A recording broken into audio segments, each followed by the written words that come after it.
আমরা কিন্তু অপশন আগে থেকে বলছি যে শাপলার অপশন নানান রকমের অপশন হতে পারে। এক হচ্ছে সাদা শাপলা, লাল শাপলা অথবা শুধু শাপলা, যেই নামেই দেখ না কেন এখানে নামটা গুরুত্বপূর্ণ কিভাবে আসছে। অন্যদিক থেকে যদি দেখতে চাই এখানে যেই কারণগুলো, কোন সুনির্দিষ্ট কারণ কিন্তু ইসি এখন পর্যন্ত দেখাতে পারেনি, বরঞ্চ আরো আমরা আজকে দেখলাম ব্যাখ্যা করা যাবে না এমন মর্মে তারা নিজেদের বক্তব্য প্রকাশ করছে। এটা খুবই দুঃখজনক এবং দুঃখজনকের পাশাপাশি আমাদেরকে বলতে হবে এটা দুরভিসন্ধিমূলক। কেন? কারণ এই ইসি যে ফরমেশন, এই ইসিটা কিভাবে যেভাবে গঠন হয়েছে, এখানে সিইসি যেভাবে নিয়োগ হয়েছে, একদম শুরু থেকেই এই নির্বাচন কমিশনের সকল ডিসিশন এবং প্রেক্ষাপট এবং পদক্ষেপগুলো খুবই প্রশ্নবিদ্ধ।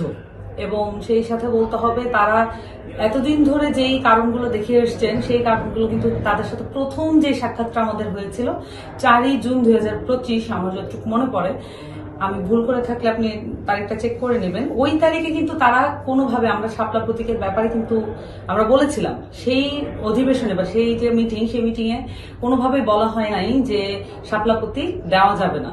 সেই মিটিংয়ে এগ্রি করা হয়েছে এবং তারপর পরিপ্রেক্ষিতে আমরা পরবর্তীতে দেখলাম যে বিভিন্নভাবে তারা এটাকে ডিলে করার চেষ্টা করছে, নিবন্ধনটা পিছিয়ে দেওয়ার চেষ্টা করছে। দেখুন, আমরা এনসিপি কিন্তু সবসময় নির্বাচনের ব্যাপারে আমরা বলেছি যে সময়টা গুরুত্বপূর্ণ না, সময় যখনই হোক এনসিপি রেডি আছে।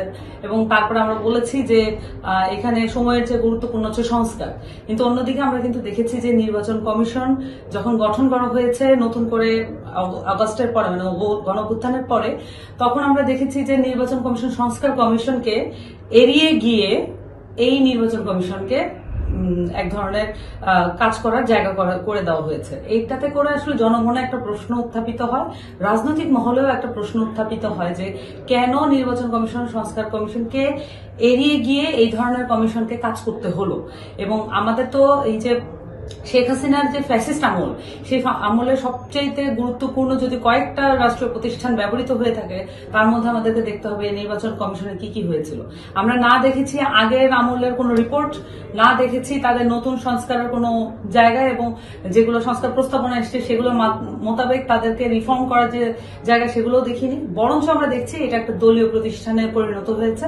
বিএনপি একচ্ছত্রভাবে এই কমিশনের উপরে তাদের প্রভাব খাটানোর চেষ্টা করছে এবং রাজনৈতিক প্রভাব খাটানোর যে প্রক্রিয়া সেটা তারা সম্পন্ন করেছে বলে আমার কাছে মনে হয়। এবং সামনের নির্বাচনে এই ধরনের প্রশ্নবিদ্ধ নির্বাচন কমিশন দিয়ে আদৌ কোনো সুষ্ঠু নির্বাচন সম্ভব কিনা এবং লেভেল প্লেইং ফিল্ড তৈরি করার জন্য আসলে যা যা করা দরকার এই নির্বাচন কমিশন কোনোটাই করেনি। প্রতীকের ক্ষেত্রে আসি, এখানে জাতীয় প্রতীক, এটা আমরা আগেও বলেছি, বারবার ব্যাখ্যার প্রয়োজন নেই, কিন্তু তারপরেও বলি যে এখানে জাতীয় প্রতীক কিন্তু অনেকগুলো ছোট ছোট উপাদান দিয়ে একটি প্রতীক তৈরি হয়। যদি এখানে বলা হয়েছে যে ওই যুক্তিটা আগে ছিল, এখন নতুন যুক্তি এসেছে যে ডিজিএফআই এর প্রতীকের সাথে মিল থাকার কারণে আমাদেরকে প্রতীক দেওয়া হবে না। ডিজিএফআই এজ এ প্রতিষ্ঠান, যদি এই প্রতিষ্ঠান নিয়ে প্রশ্ন তুলে তাহলে তো প্রশ্নের কোনো সীমা নেই, কারণ এই প্রতিষ্ঠানটি সম্পর্কে আমরা কিন্তু কোনো ধরনের তদন্ত রিপোর্ট এখন পর্যন্ত পাইনি।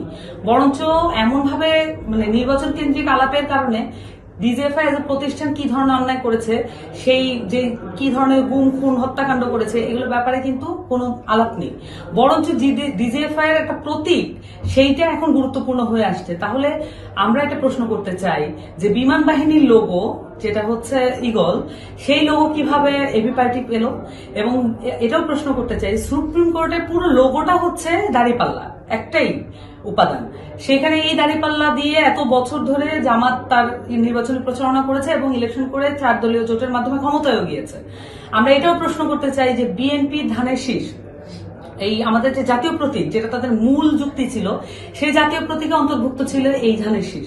তাহলে কি আমাদের এখন এই দাবি করতে হবে যে বিএনপি, এবি পার্টি, জামাত সহ জেএসডি তারকা, এই দলগুলো যারা প্রতীক ব্যবহার করছে, যারা কোনো না কোনো ভাবে রাষ্ট্রীয় প্রতিষ্ঠান সহ জাতীয় প্রতীকের উপাদান নিয়ে তাদের নিবন্ধন তালিকা কি আমরা প্রতীক বাতিল করতে বলবো কিনা? কারণ আমরা দেখতে পাচ্ছি একেবারে আলাদা করে এনসিপির সাথে এই ধরনের স্বৈরাচারী এবং এই ধরনের পক্ষপাতিত্বমূলক মানে একটা অবস্থান নেওয়া হয়েছে। এবং এই জায়গা থেকে আমার কাছে মনে হয় যে তরুণদের একটি রাজনৈতিক শক্তি, নতুন একটি রাজনৈতিক শক্তিকে কোনোভাবে যাতে উত্থান করতে দেওয়া না হয় সেটার একটা প্রকল্প হিসেবে এটা কাজ করছে।